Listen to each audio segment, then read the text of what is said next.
So, remember in June 2023, when it was announced that 16 bodies had been pulled from the Chicago River and Lake Michigan all within the last 6 months. And a lot of these cases started being attributed to the Smiley. I ain't hear that. What the fuck y'all got going on in the wreck? What the fuck? Face killer theory, but I don't really believe it. One reason is that the detectives that came up with the theory were referring to at least 45 cases that took place throughout the entire Midwest from the late 90s to the 2010s. But that doesn't explain how all of these cases happened within 6 months of each other, all within around the same area. And I only bring this up because a similar case just occurred in August 2025 when a man was pulled from the river on the northwest side. So out of the 4 cases I want to look at today, 3 of them all take place within 6 miles of each other on the north side of Chicago. On June 12, 2023, Noah Enos was at the Salt Shed, a music venue in the Noble Square neighborhood, and he was at the Night 2 performance of an Australian band called King Gizzard and the Lizard Wizard. Now, Noah was at the show with one of his co-workers. This sound like some, you gotta be listen, I'm just a real guy, you know? So I'm just gonna call it like I see it, okay? You ready for me to call it like I see it?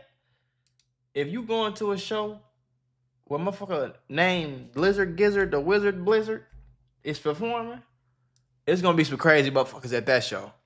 Do your homework on, you know what I'm saying? Do your homework on reading the room.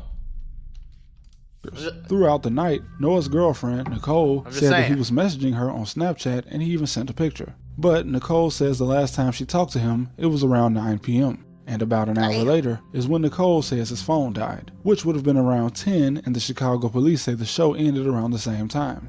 From the footage they saw, Noah and his coworker were seen walking around the venue at around 9:30. But Noah's coworker says that the two of them got separated as the show was ending, and this would be the last time he was seen until his body was pulled from the Chicago River 5 days later. And the Cook County medical examiner was unable to determine how he died, and this is supposedly the coworker according to the Chicago Missing Persons Facebook post. Joel Orduño was last seen at his home in the Logan Square neighborhood on February 17th at 1 a.m. And nearly a full month later, and it's all on the north side too, bro. The north side is not a place where, you know what I'm saying? This ain't no fucking ops catching each other type shit. This some random crazy shit. Was found about 2.5 miles east of his house in the Chicago River, and the authorities also ruled that this case was undetermined. And where he was found was just up the river from where Noah will be found 3 months later. Both of these cases appear as if the police never suspected any foul play, and it looks like the co-worker might not have even been interviewed by the police. The only statement I can find from him is through a statement that the girlfriend Nicole made recalling what the co-worker told her. And for Joel, it's probably safe to say that he wasn't just going for a swim in the Chicago River in February. I want to put y'all on to some of the easiest money you'll ever make in your life. Freecash.com is a website that allows you to literally get paid hundreds of dollars just for playing video games on your phone. All you need is an email and a password. Follow the directions on each of the campaigns and you can earn at least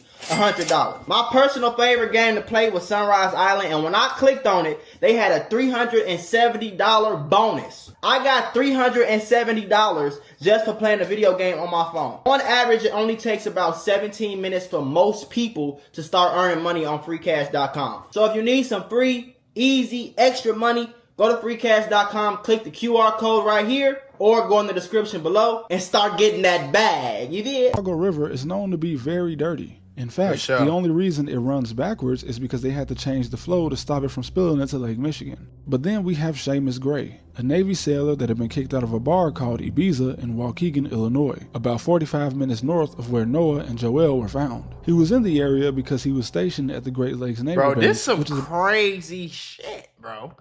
Because when I seen the title, I'm thinking he finna be talking about, you know what I'm saying, some new op packs or whatever. You get this some random crazy shit, folks. About 5 miles from the bar, and the security camera here might have the wrong time. The police say that this was taken at 2 a.m. Gray had been kicked out of the bar, reportedly for being too intoxicated. You'll notice that 2 men approached Gray at the door, coming from 2 different directions. They appear to talk for about a minute before Gray walks away slightly, getting into some type of confrontation with the man off screen. and then they all approach and surround him. At one point, he's even seen on the ground. But he is seen again after this frame walking behind the bar. And that's when he went missing, until nearly a month later, where his body was found near the Waukegan Harbor. Now, just before this footage was taken, he had already walked away from the bar, appearing as though he was following these two individuals. And they may be the same people that confronted him earlier. But for some reason, he turned around and went back toward the bar, before turning around again and leaving. What was this confrontation even about? None of the bodies in these cases showed any signs of trauma, and that's probably a big factor in why the cause of death was undetermined. This most recent case from the Chicago River that happened in August was around 3000 West Argyle Street, just north of Ravenswood Manor. Interestingly, according to CBS Chicago, locals in the neighborhood say that the police get called to this spot often, and the two most recent calls came for an abandoned car in the river and a car on fire in the middle of the night. Now, I wouldn't describe this area around Ravenswood as a high crime area, but I wouldn't call it completely safe. Also, the police say another body was found at this exact same spot 4 years ago. And this is what I mean when I say I wouldn't call it safe. By now, we all know that the National Guard didn't get sent up to Chicago as of September 2025, but in my opinion, the north and near north sides of the city hold something that the National Guard probably wouldn't be able to stop anyway. Most people, when they think of crime in Chicago, only picture gang members from every side of the city. But that leaves out cases like Seamus, Noah, and Joel. It might just be the fact that I grew up out south, but a lot of the north side is kind of unfamiliar to me. Many neighborhoods up north give me a very eerie feeling. Not like Wrigleyville that's full of bars, clubs, and good food. I'm talking about the rest of the hundreds if not thousands of blocks between there and Evanston.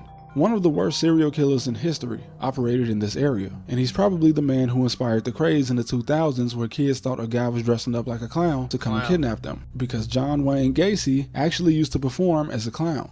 Regardless, the video of Seamus Gray puts another side of Chicago on display, the group of guys that can make you disappear. Whatever happened to Seamus, it's hard to tell if the setup was planned for him or if he was just a random guy they bullied on the street. This is why it's hard to pin more than one crime on just one person. Several dangerous groups have operated around Chicago just in the last 25 years. Pedro Flores, a former kingpin and one half of the Flores twins, was pulled over by fake cops and kidnapped on the southwest side. This is a man that was tied in directly with the Sinaloa cartel, and the people that kidnapped him knew exactly who he was. See, this the type of shit that be scaring me about Chicago, because like it's just crazy. Like I don't do no videos like this, bro. Not about Chicago. I don't know the last time, bro. I don't know the last time I did a video, you know what I'm saying, about some shit that wasn't no op pack murder drill song shit. You feel me? Before that, a group known as the Chicago Rippers were responsible for up to 17 murders in the 1980s, with most of their crime taking place on the north side. Organized crime does happen on a smaller scale.